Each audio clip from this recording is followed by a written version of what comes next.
Mempunyai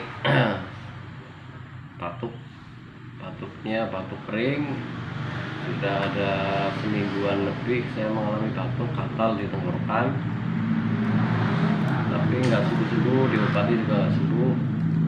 Nah, setelah saya diperkenalkan produk dari Rotama, saya sudah mencoba beberapa batang, ada 3-4 batang, ternyata batuk saya sembuh dan tidak gatal lagi.